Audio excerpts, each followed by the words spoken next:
Story 1. A Wise Woman. It was a beautiful African morning. Children were playing happily in the village streets. The women were washing clothes in the river and singing songs about lazy husbands. The great chief was listening to two men sitting in front of him.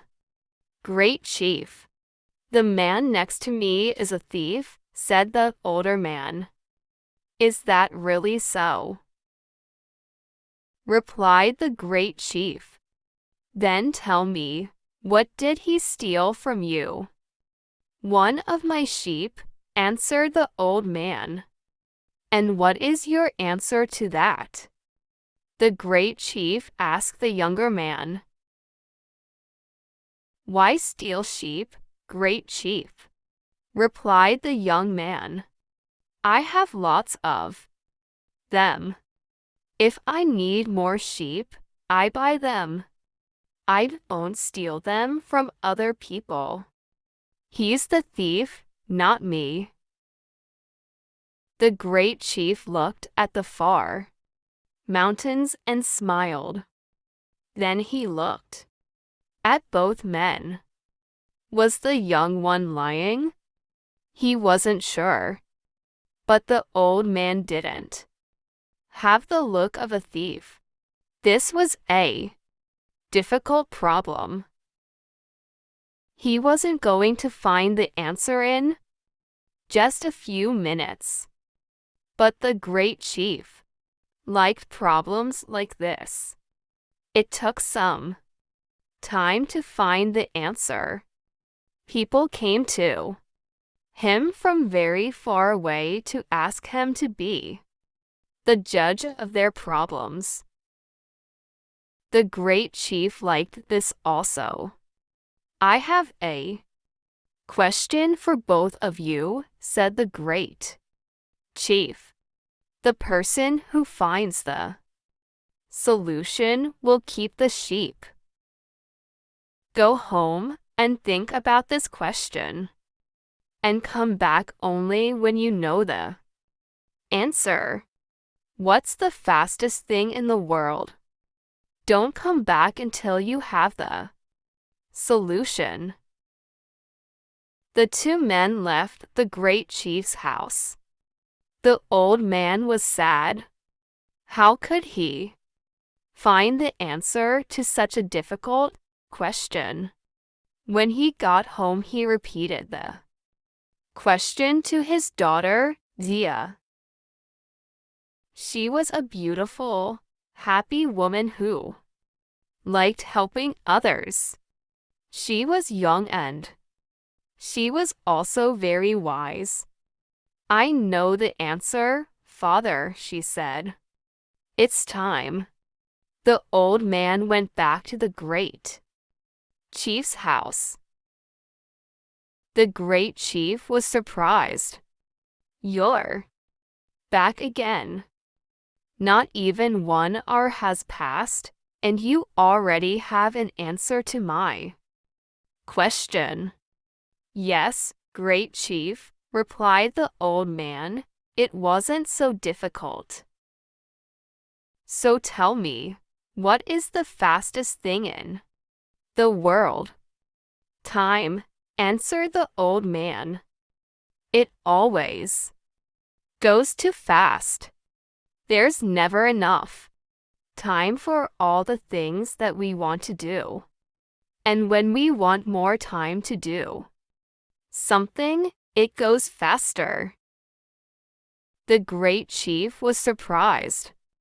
The old man's answer was even better than his own solution. Who helped you to find the answer? Who gave you these words? Asked the great chief. They're my words, said the old man. No one helped me.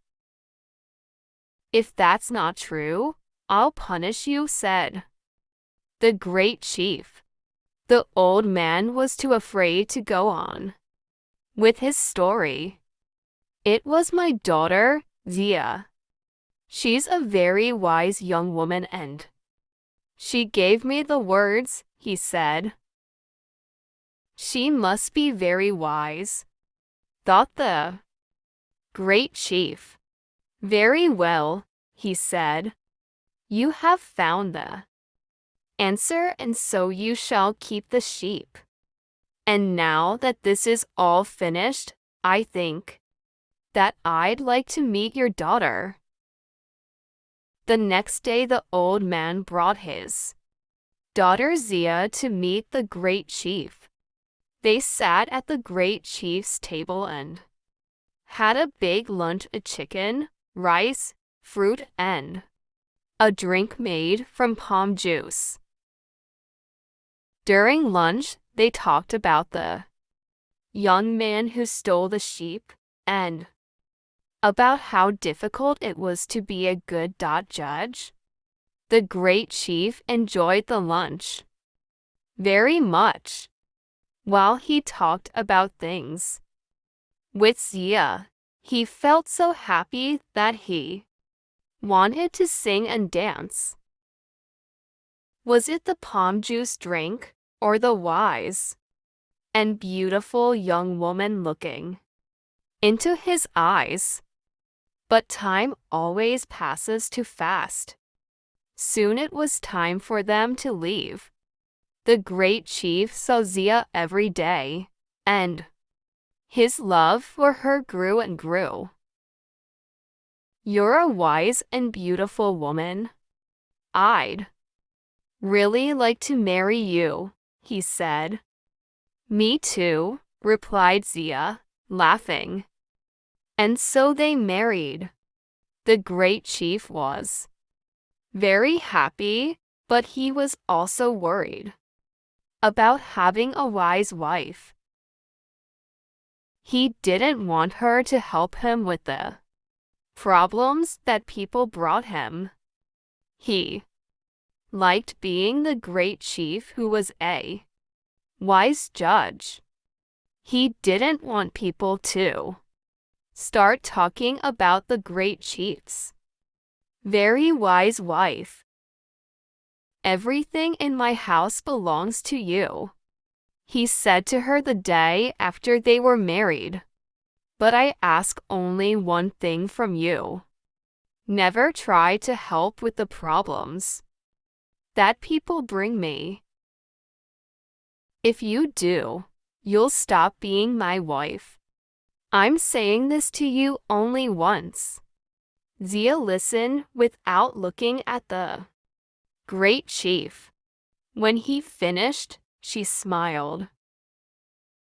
Zia and her husband were happy and life went well for a time. The great chief listened to people's problems as before. Zia was busy with the house and the animals. In the evenings, he told her about the problems of the day and she usually agreed with his answers. But one day two little boys went to see the great chief about a cow. Each boy said that it was his cow. The great chief gave them a very difficult question to answer. Zia knew which boy was telling the truth, because she often saw him in the fields with the family's cow. When he walked past her that afternoon, he was crying.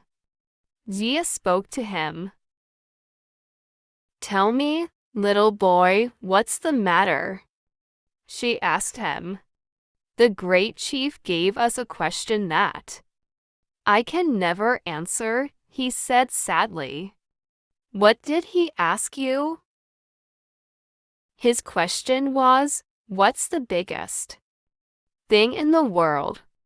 Zia knew that she mustn't help the boy, but the answer was easy for her and very difficult for him, and he was telling the truth about the cow. Go back to the great chief now, said Zia. Tell him the answer in these words. It is air. Air is all around us. When we walk, in front of us there is only air and more air. When we look up at the sky, there is air as far as we can see.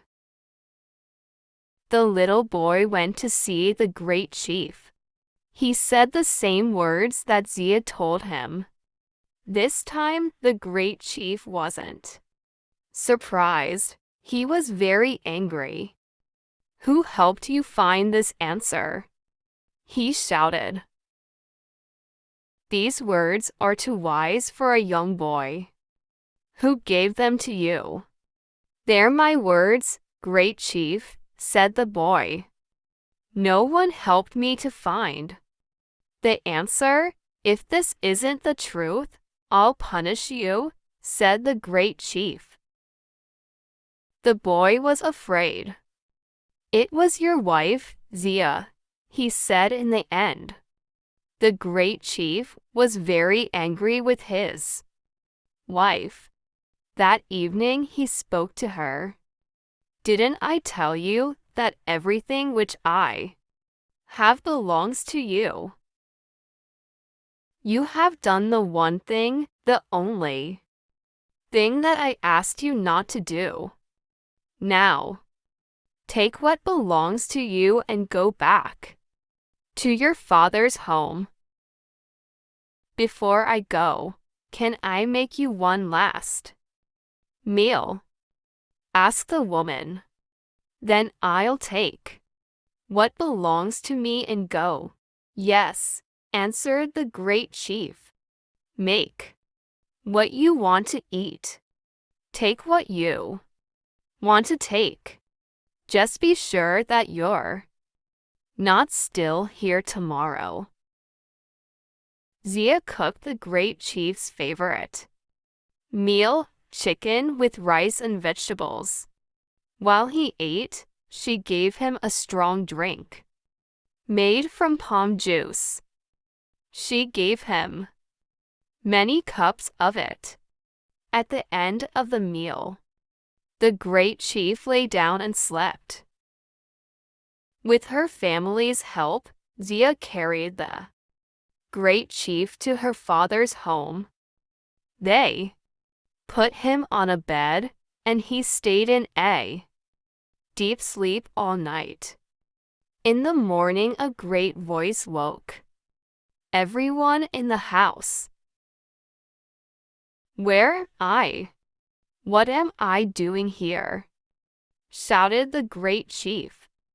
Zia ran into the room, laughing. You said that I could take anything that I wanted from your house. I wanted you, and so I took you. You are truly wise, smiled the great chief. Come, let's go back to our home together. Only a stupid man would send away so wise a woman. And you, my great chief, are not a stupid man, said his clever wife.